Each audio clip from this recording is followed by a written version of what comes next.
I'd like to think a little bit about the experience of addiction from the point of view of those who love someone with addiction or in addiction. And when we long so deeply for our loved ones to get sober, what can we do that truly helps them? And and then what do they need to do themselves? Yeah. Where's the division of labor there? And what is a supportive condition? Well, for me, off the cuff, I mean, to be empathic, to be non-judgmental towards the person who's suffering, and to be inquisitive, to be open, to ask them how they feel about their own actions. Tune into their voice, tune into their lived experience. That's a way of respecting their dignity and their mind and their feelings. And often when we are approaching this subject kind of in that way, it evokes more real dialogue and authenticity and openness from the person who's suffering addiction. So, berating or shaming someone about their addictive behaviors usually only increases defensiveness and it damages trust. So, it cannot be underestimated how powerful our equanimous state of heart and equanimous language can be very beneficial. And also, this is a great time to call forth those who have been trained in addiction counseling. Bring in the support. Have them join you in these conversations as you enter into them with your loved one. You're not expected to know how to do this. You're not expected to, be a quick study and jump into these waters and know how to be here. So asking for help, asking for partnership, asking for assistance in these times is really, really wise. And going a bit deeper on this question, I think it's also really important, as you're kind of pointing to, Damcho, to understand that you can't make others use and you can't make others stop using. And I think we often struggle to come to terms with this fact, to respect the truth that we don't have control of the actions of another person. We don't have control of their actions. And ultimately, they are the only ones who can do the internal work and the transformation and the healing and the changing of their choices and actions. And we have to look at the truth too, the very uncomfortable truth that not everybody has that capacity for change. This can be extremely painful to accept, especially when it's, a child or a partner, that we're bearing witness to them not being able to shift out of their suffering state. I mean, I've sat with so many in rehab who have returned to rehab again and again and again because of lapsing and using again. And they come back and they're hearing the same teachings and they're doing the reflective practices again about how to get on their healing path. And often they get fed up, they're just like done with it. And they say, I've heard all this before, I've been here a million times, and nothing is changing. And then in the next breath, they realize, well, nothing's changing because I'm not changing, right? The person is not changing. And in that moment, they're realizing it's up to them. Ultimately, it's up to them. And those moments of, I would call like a grounded kind of ownership, which is also characterized by a lot of vulnerability, is often when a deeper transformation can begin and a healing path often takes place. Because in that moment, they're beginning to own their healing path. And they're not doing just what they're told to do about being in recovery. they're beginning to understand that it is themselves that is the recovery path.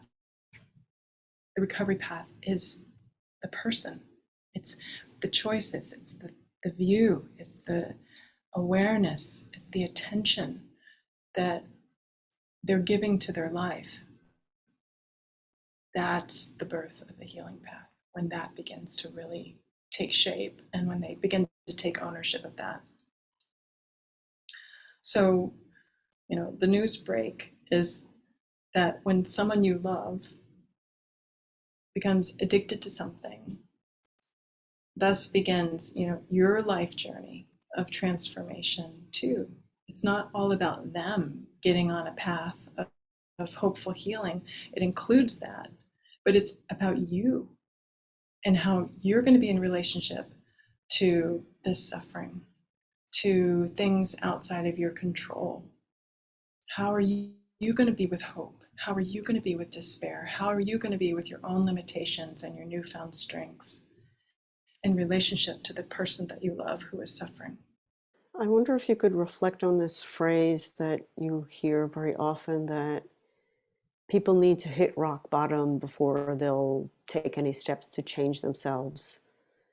And sometimes it's used as a way to say, I'm going to be hands off for a while because they haven't hit rock bottom. Um, and I just wonder whether you think there's any truth to that, or what you think about the use of that idea of needing to hit rock bottom. Yeah, I've heard it many times. It's tricky. I think it's a very tricky statement, because everyone has a different rock bottom. So one person might be describing what their rock bottom is, and another person might be listening to that, bearing witness to that, and imagining what that is, and then reflecting for themselves, oh, I'm not there yet. But we're just in the mind. There's no ground there, actually. And my question is, if you're aware of a concept of hitting rock bottom, do you really want to go there? And if you do, why? If you know you haven't hit it yet, this is a great opportunity to get curious about why you might think you need to. And what kind of resources do you need in this moment to actually save you the suffering of potentially touching that rock bottom? I've also heard that there is no rock bottom. I heard from another person who's been sober for decades. He said, once you hit the rock bottom, you find that you can actually just keep digging from there. So how to hold this very alchemic language and even alchemic metaphor, I don't think it's helpful. I don't think it serves to use it actually in this community. I do know that there are those who, in struggling with their addiction, they've had moments where, as their life completely shattered, as everything about what they thought they knew about themselves, their relationships, their livelihood, their home, everything shattered, that there's a moment where a conscious decision is made that they can't do it anymore. And in that place of vulnerability and really truth telling,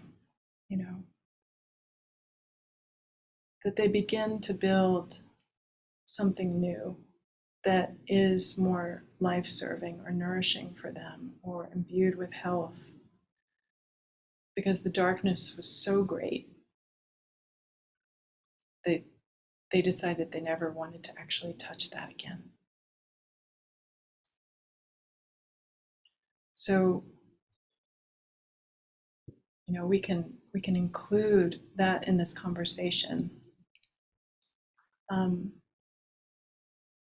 And to me, that also begs the question, is that hitting rock bottom, or is that having an awakening moment? Is that the moment of deep self-love?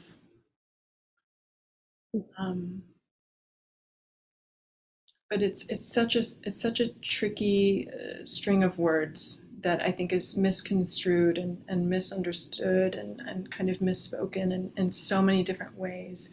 I don't think it really serves as a concept.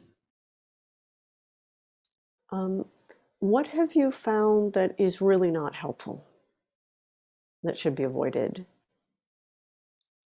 in trying to help our loved ones as they're struggling with addiction? Projecting upon them what you think they need to do. Projecting your judgments, opinions, speaking from your own limited view, from a self-righteous kind of positioning. Also speaking down to them as if you know what they should be doing with their lives. When we start speaking from that orientation to another person, we're minimizing their humanity, their power, and their lived experience, which has shaped them. We have to remember again that their actions are related to multiple co-arising events and conditions in their lives. And I also feel that what is not helpful is not showing up for them, or possibly showing up too much. Look, when you're overstepping boundaries or possibly trying to do some kind of work for them, where it might look like you're trying to help them, but you're actually being greedy. And this brings me to Dr. Rachel Naomi Remen, who speaks beautifully about the differences between helping, fixing, and serving. She's an integrative medical doctor. And she says, helping, fixing, and serving represent 3 different ways of seeing life. When you help, you see life as weak.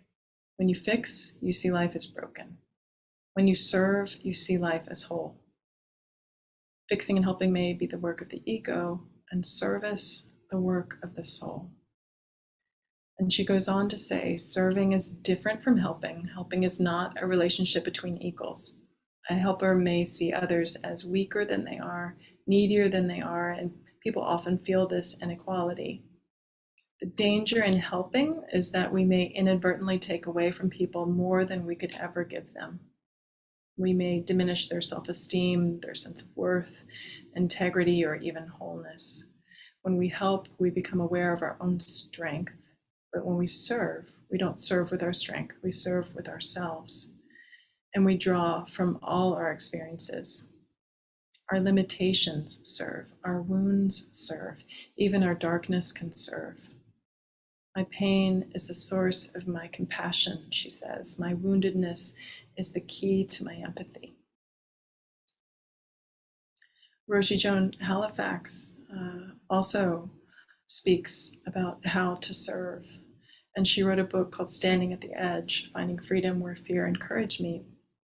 And this book highlights 5 main qualities necessary for living compassionate lives of service, which give us a capacity to show up and respond to the suffering of the world. But they also have a shadow side, which can inadvertently cause harm.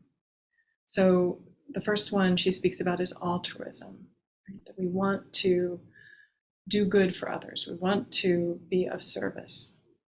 But the flip side of altruism would be a pathological altruism, which is motivated by our own sense of inadequacy. And again, that need to fix another in order to feel good about ourselves. The second quality she talks about is empathy. And empathy is the capacity to feel into another, different than compassion, which is an ability to feel for another. And with empathy, we can resonate with how another person feels while remaining grounded. right? That's kind of the high aspect of empathy. But the edge of it is when we take on the suffering of others without remaining grounded. And this can take on the form of vicarious trauma, where our body manifests pain, for example, as if it was our own. The third quality that Roshi speaks of is integrity, a conscious commitment to honor strong moral and ethical principles. And she also describes this as a moral nerve, where we follow a moral compass amidst challenging circumstances. As Buddhist practitioners, this correlates to living by vow. But if we compromise our integrity, we fall off the edge, and we can fall into moral distress and moral injury, which can also look like moral apathy. And we shut down our capacities to feel with another. I see that a lot in the addiction community too, this kind of exhaustion point where people, mothers, fathers, friends, siblings who have relatives who are struggling, and they shut down after a certain period of time. They just can't feel anymore. They can't resonate with their heart anymore because they're so exhausted and overextended. And the fourth quality Roshi talks about or writes about is respect, which is very close to integrity. When we're in our integrity, we have respect for ourselves and others. And she talks about three aspects of it: respect for other, respect for principles and values, and respect for ourselves. And that when we're off our edge of respect, we fall into disrespect and disregard. And that can lead into elements of bullying, oppression, and hostility. And without respect, again, we might go into that fixing mode or treating others as not equal unto ourselves. And then the fifth and last quality that Roshi writes about is engagement, which is how to skillfully respond when we see suffering, when we're in relationship with suffering.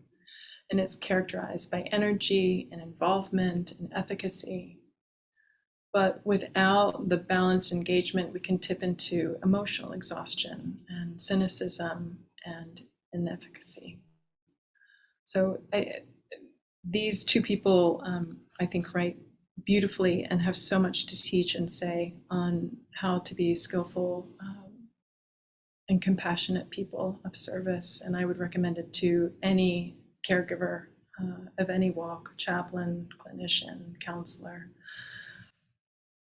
So I guess, again, thinking from the perspective of someone who's, had a long-term experience of longing for their loved one to come out of their addiction and working for it, and being present and staying in relationship with that person, how can we tell when we actually in some way have become a condition that is allowing them to continue in the addiction? And you see very often, when we care about someone, we don't want them to experience the consequences of their actions, or in some way we end up enabling them to remain in their addiction. How do we know when that's what we're doing? Well, a lot of times we don't, because we're in a pattern or a cycle with that person, a pattern of behavior. So the first thing I would say is pause, take pause and reflect on the relationship. Notice if there's repetitive stories or repetitive actions that's happening between you and that person. Are you in a cycle that's creating harmful actions or harmful outcomes, which could be a byproduct of enabling? And another kind of easy way to look at this is just ask yourself, are the actions I'm doing right now supporting this person's recovery or not. And if we're doing actions that are not supporting their recovery, that could be informing us that we're doing some kind of enabling, that we're taking actions that are keeping them in their cycle of use. So we have to take stock and see, where do we have the healthy boundaries? Where do we not have our healthy boundaries? And sometimes creating healthy boundaries means that we're cutting the cord, so to speak, cutting certain cords with someone. And this can be a very painful process because a lot of times the way we relate and know each other are simply through our patterns and our ways of being over time together, right? That creates its own momentum, it creates its own knowing, creates its own identity of the relationship. And so when we start to disturb that, that can be fear-making. And that can also feel like a death in the relationship. It can evoke a lot of grief and sadness, actually, when we start changing the way that we're relating to someone who's in addiction. So if we can create the boundaries that have this vision, that are dedicated to well-being and self-love and nourishment and recovery, ultimately we're supporting that person who's struggling with addiction, and we're supporting ourselves in our deepest wish for them to be happy. So the great question to ask is, if you're wondering if you're enabling, ask yourself if you're willing to commit to the recovery path, to fully commit your decisions, your actions, so that everything you're doing is in support of that. It's a great way to discern the quality of your actions. Actually, in some ways, you've already answered this question, but maybe there are some signs that we could look for specifically to see whether we've fallen into some sort of codependent relationship. Mm-hmm. Yeah, I do think there's overlap in the previous question. Again, I would say, pause and again, look at the cycles of the relationship. And often we can see kind of a merging with the other person, a lack of a sense of self in the relationship with the other person, or lack of groundedness in oneself in the relationship. It can look like, one partner can't get sober unless the other partner does. Sometimes it's that we can't speak for ourselves. We feel like we have to go with what the other person is doing. And this can be a byproduct too of attachment wounds that we're carrying. So if we grew up not having safe and secure attachment with the people who raised us, we'll often struggle to create a balanced sense of self and healthy attachment in our adult lives. So some of the major signs of codependency include not voicing your feelings and wanting to be liked by everyone, feeling the need to, again, fix or control others. This is like thematic. We're bringing that up a lot in this conversation. You might set aside your own interests and needs in order to do what others wanted. And it's good to look at your sense of safety in the familiarity of the cycle. It's, as they say, it's much easier to stay in hell if you know the names of the streets. We get comfortable in those patterns, and we have to ask ourselves: are our actions serving, or are we kind of sleeping through our life? Are we sleeping through our pain? Maybe it's a good moment to think about how caretakers can care for themselves. So shifting the focus from what we can do for the person who's in addiction to what we need to do for ourselves. And one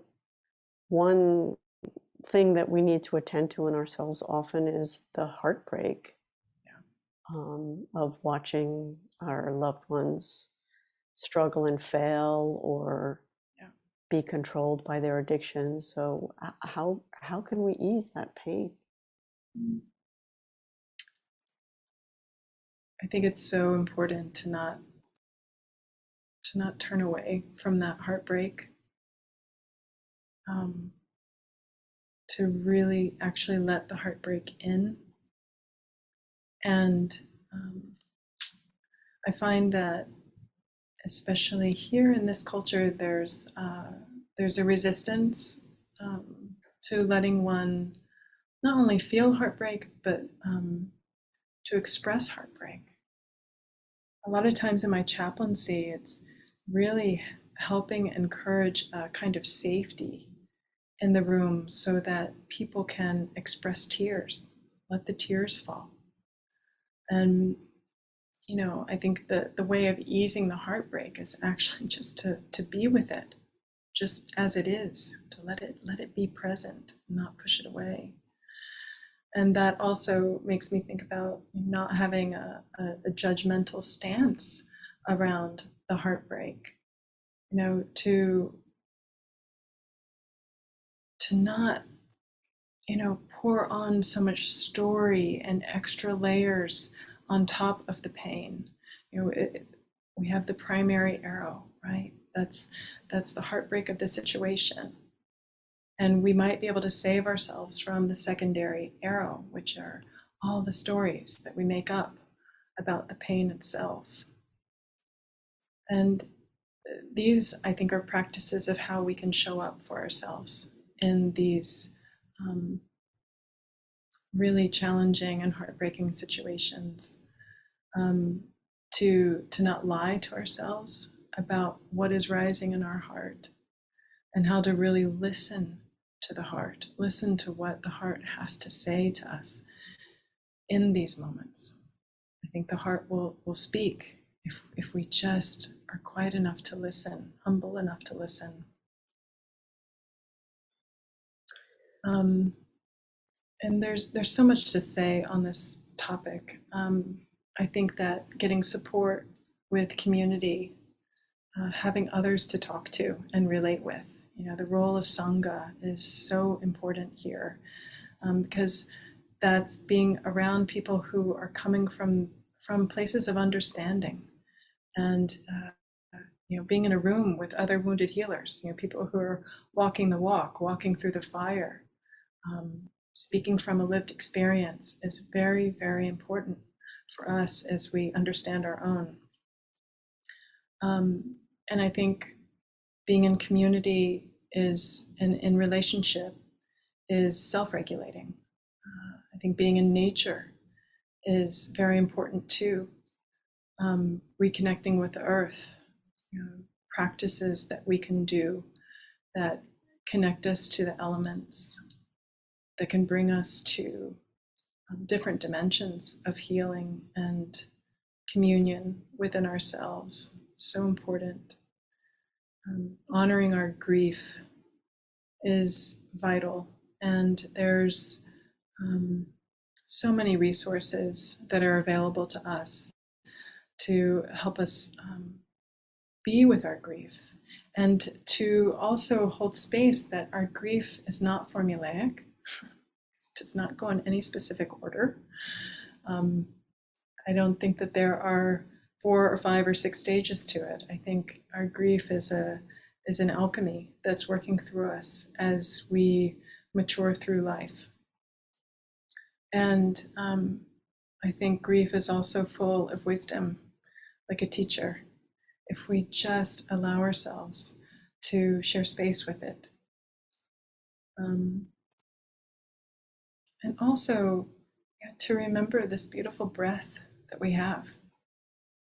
That when we're in the deepest dark of our despair, when we ourselves are shattered over the loss of someone we loved, maybe they died from their addiction, or maybe the person that we knew has died from their addiction, that we can still take this hand and still place it on our chest and feel the presence of this breath. It keeps flowing in and out of our bodies, this constant that's with us. To me, that's been incredibly helpful, not only for myself, but I've done this practice many times with patients when we're entering into overwhelm, how to bring our attention and our awareness back to this moment, which is actually free.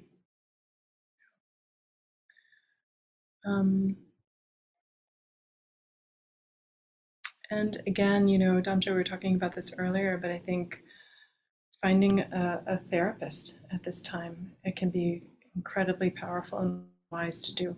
And there can be a cultural resistance around going into therapy, like we have this kind of, there can be judgments around that.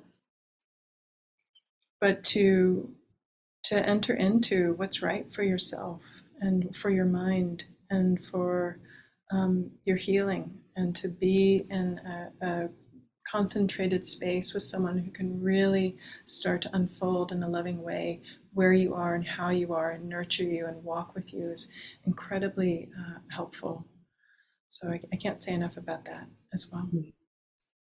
Yeah, thinking about how powerful it can be to be able to talk with other people who are walking through a similar sort of situation. One of the obstacles that we have to finding that is the shame that we might feel, and sometimes the stigma that there is around our loved one, around addiction, especially if it's a child, and also especially if it's a parent. In the case of a child, it feels like it's your fault that the child, has that issue or has failed in their recovery. So, what do you suggest for working with the shame around addiction? I can only imagine if my daughter fell to addiction, right? Or if she went into some addictive pattern or behavior. And it seems just kind of natural and normal that I would go into a deep review of how my actions affected her, which that's a responsible and ethical and healthy response, I think.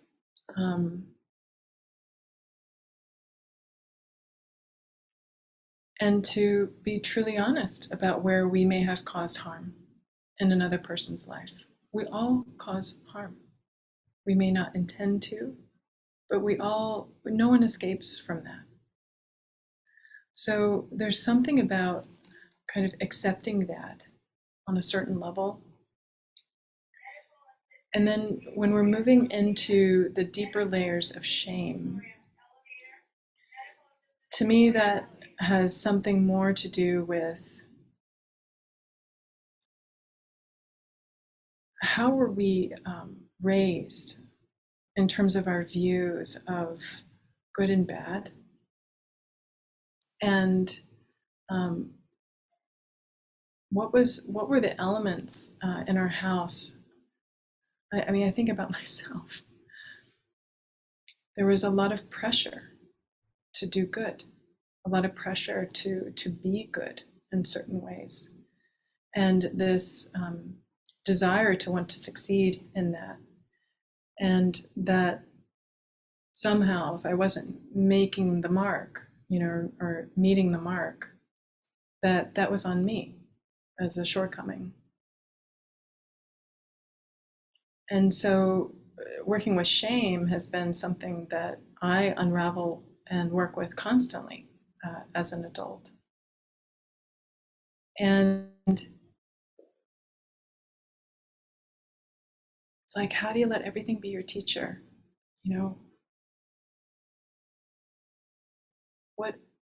What is being imbued in the elements of shame that are in my heart that need my forgiveness, that need my deeper understanding, that need deeper self-introspection?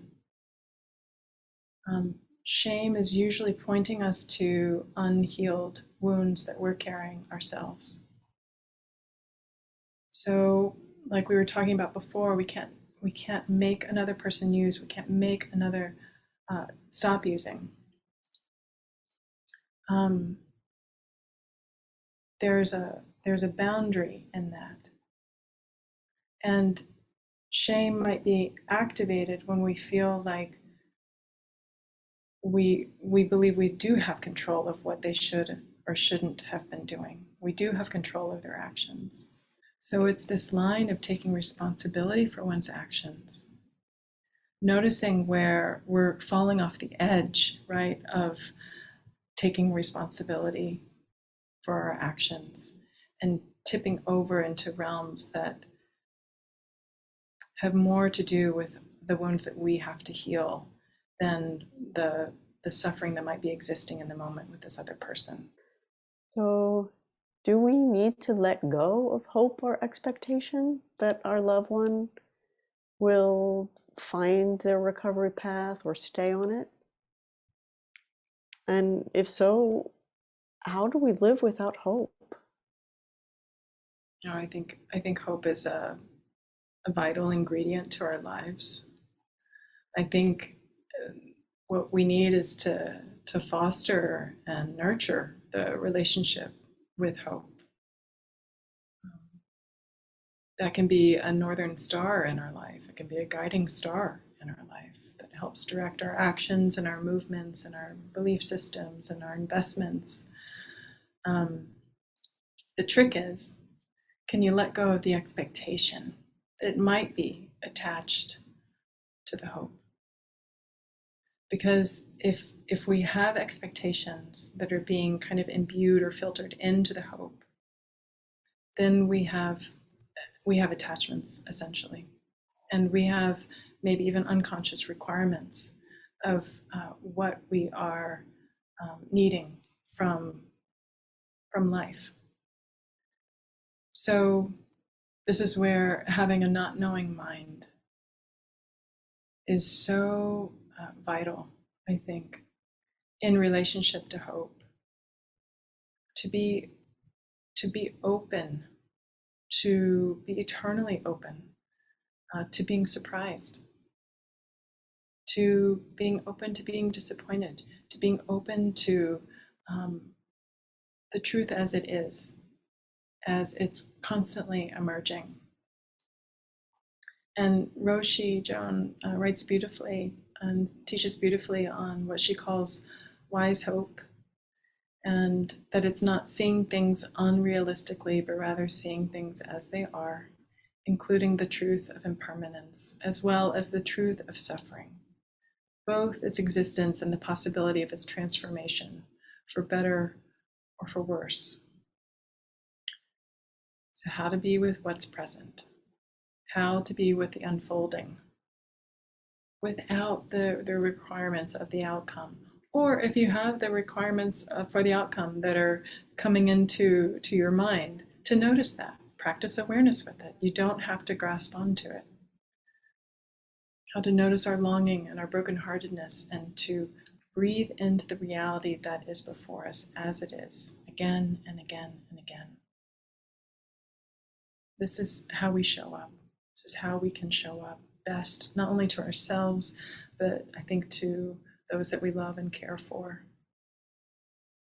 So I would say yes, nurture hope, and see if you can shed the stickiness, the requirements or the expectations that might be filtering through the hope.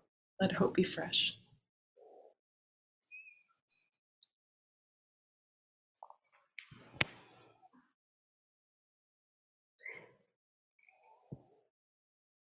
Mary, thank you so much. I feel a sense of fresh hope right now. The idea that, as you say, everything is subject to change. Just that.